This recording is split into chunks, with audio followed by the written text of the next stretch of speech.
Good morning, and thank you, or should I say good afternoon? It is afternoon, isn't it? And thanks very much indeed for being here. I'm going to skip through quite a few of the elements of this presentation as it is, because the presentation itself is available off our website. So I'm not going to expect that you all read the disclaimer. We'll take that as read.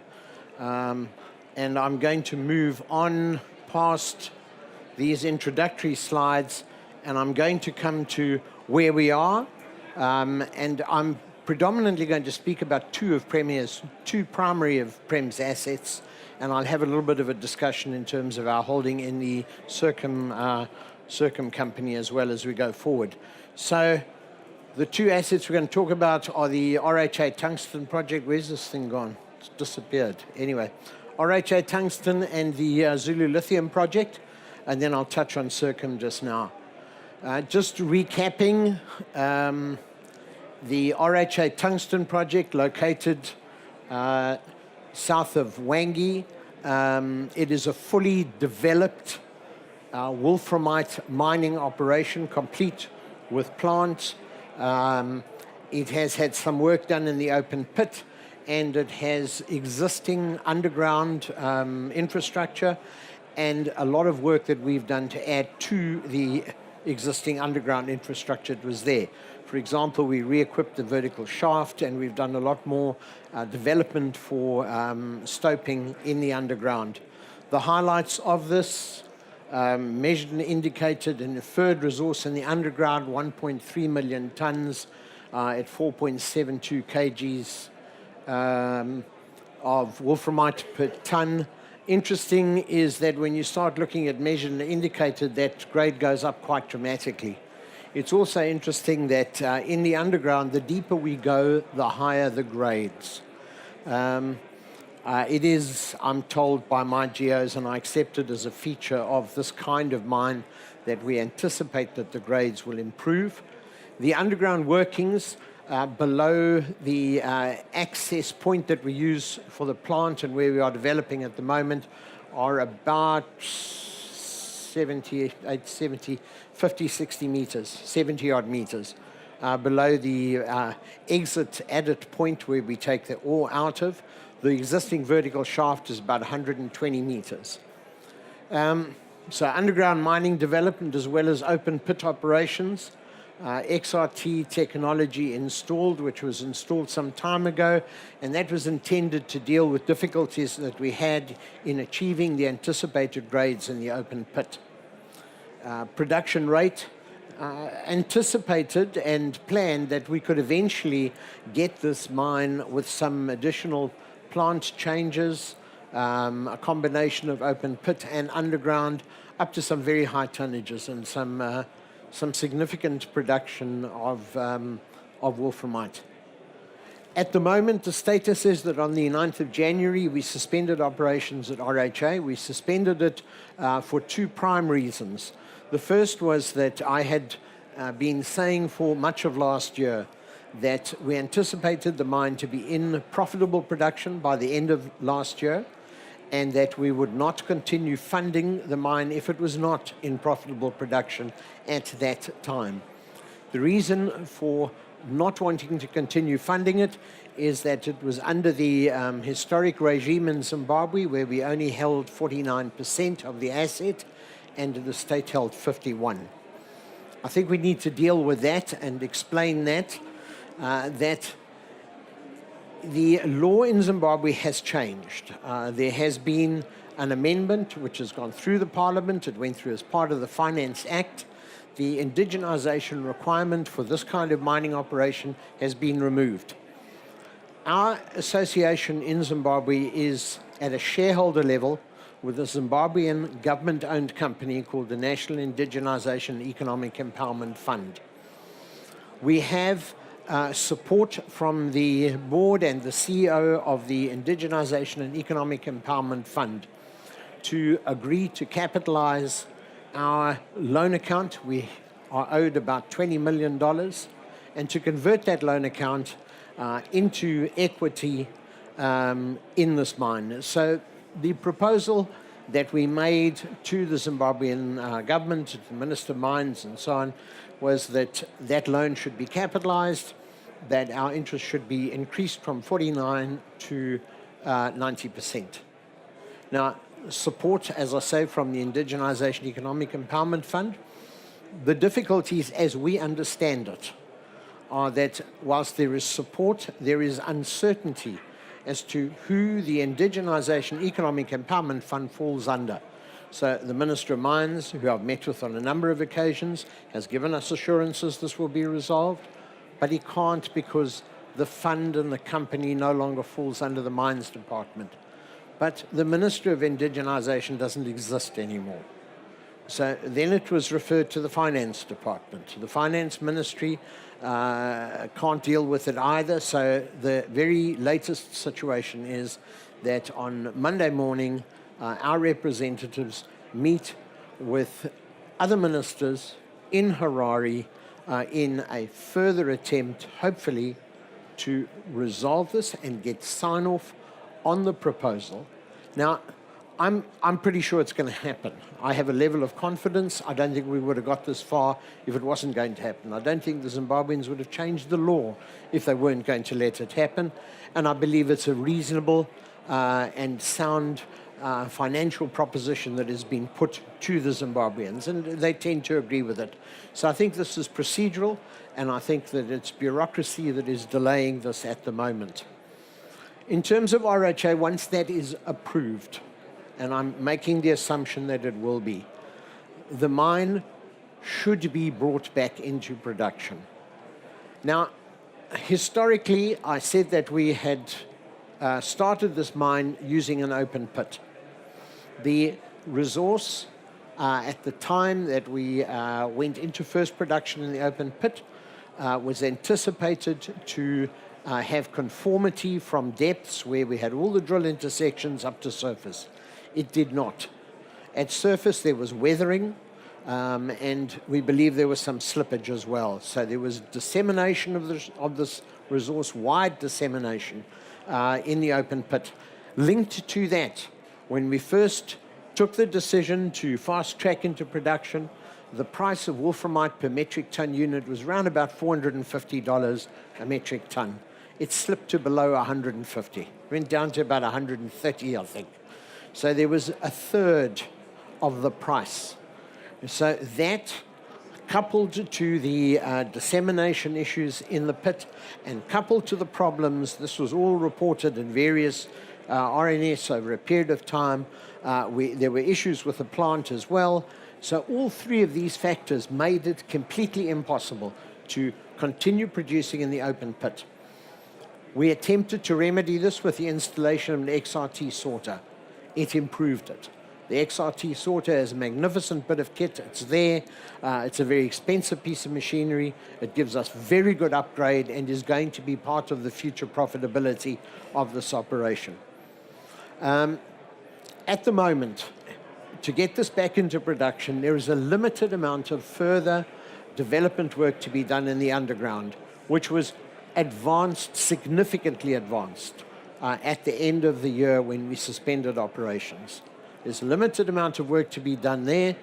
Can you plug your laptop in, please? Hello?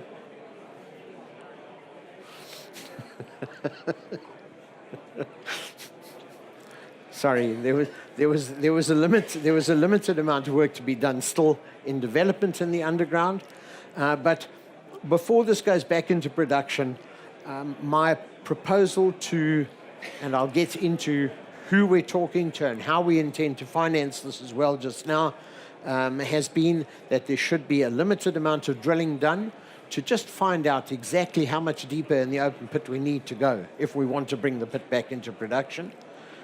Not a big expense, and dependent on the outcome of that, to either go back to the 6,000 ton a month that we were targeting from existing underground operations when we shut this down last year, or to review finance and other options dependent, constructing a decline that will allow us to go underground. And I go right back here to published implementation studies going back 3 and 4 years ago, when this mine was always intended to be underground, and it was intended to be accessed through a decline, a vehicle access decline into the underground. That was what the original open pit was intended to do. The decision as to which way to go, or a combination of both, will follow a limited amount of drilling. We are in a number of negotiations in regard to RHA, and these have been published. Nothing can be finalized, excuse me, until the ownership issue is resolved. What I would personally like to see, and I'm speaking very much personally in terms of where I'd like to see the negotiation go on RHA, is I would like to see that a limited amount of drilling is done, that we're able to confirm whether or not to bring the open pit back into production, that we then bring the existing underground at 6,000 tonne a month back into immediate production. We've given guidance before, historically, on what we anticipate that would do. We anticipate that where the wolframite prices are at the moment, which are at $325 to $335 a metric ton unit, that this mine can operate profitably very nicely indeed. But we are in a situation where the next steps at RHA will require finalization of the ownership situation. Thereafter, a level of confidence, negotiations ongoing with other people, nothing can be finalized yet. It may be a case of bringing in a joint venture partner into this, with whom we can now negotiate and give some equity, but can't finalize any of those. So moving on from it, just for what it's worth, there's the mine. It's fully equipped. The plant is there. Whilst it is closed at the moment, the mine continues to be dewatered. The plant is maintained, security is maintained, and we're in a situation to reopen operations there almost immediately. Just briefly, tungsten market, I think, is pretty bullish at the moment, and there's some strong comments on where this is going to go. The next project I want to move on to is the Zulu Lithium project. The project, located in just outside Bulawayo, has an existing resource. You can see what the resource is. It's over 20 million tons at 1%, pretty well. Interesting that it contains this thing. I don't know where it's gone. It's disappeared. It contains a high-grade section, 7 million tons at 1.5, with a cutoff of 1.1. The work that we've been doing has indicated, I'm not sure if it's here, it isn't here, sorry, I thought there was a depiction of the actual, there's a high-grade central core that we've established with this, which is likely to be significant and give significant benefits as we go into eventual development and mining of this. But that's the resource. Metallurgical test work that we did gave some very good results. Probably most interesting coming out of it was that not only can we produce a very good spodumene concentrate, but also a petalite concentrate with a very low iron content. There are not many mines producing petalite in the world today. And the petalite has already attracted some interest, both out of Japan and out of Germany, because of the quality of the petalite that could come out of this mine in future.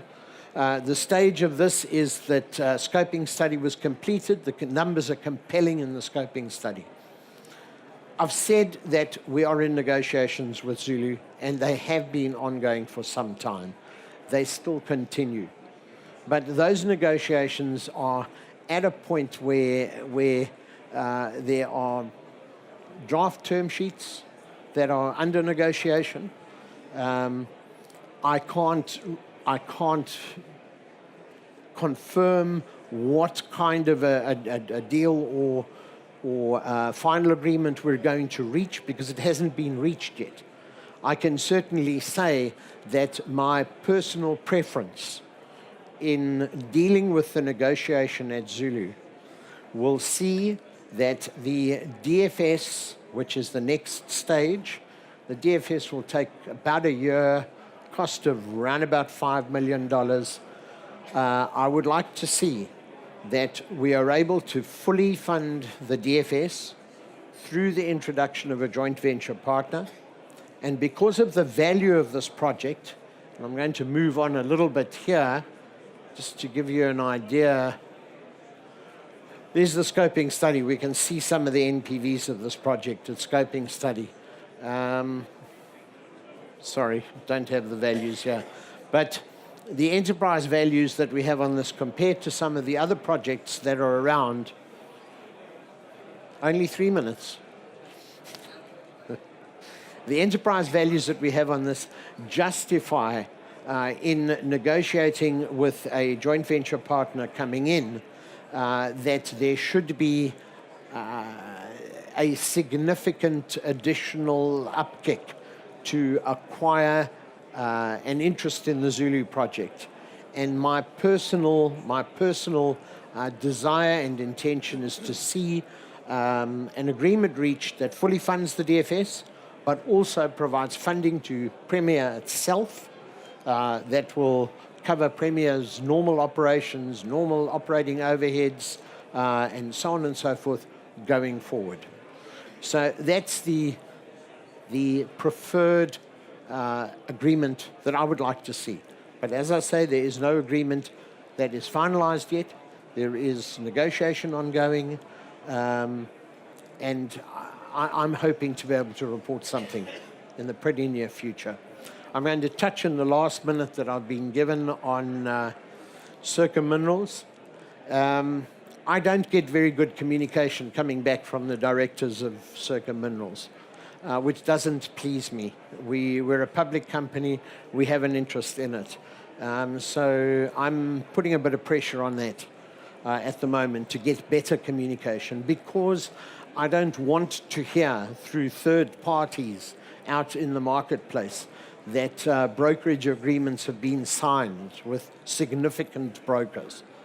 Nobody's shown me the agreement, but when I hear from other people that a brokerage agreement has been signed, or when I hear from other people that they want to take this to the market at between $2.50 and $3.50 a share and so on, when I hear this kind of thing, and I'm hearing it from other people, it's mentioned in PDAC, for example, I don't think that that is equitable and correct. But it does seem that in the background, Circum is moving to a liquidity event and is trying to accelerate this. So the moment some of the pressure that I'm trying to bring at the moment comes to fruition and I get answers on that, it'll be shared. I wish there was time to take questions. 116, I believe. 116. We've got no time for any questions? I'm going to stick with 113. 113. Is it 113? Yeah. Thanks. Thank you very Okay, much. thank you. Thanks very much indeed.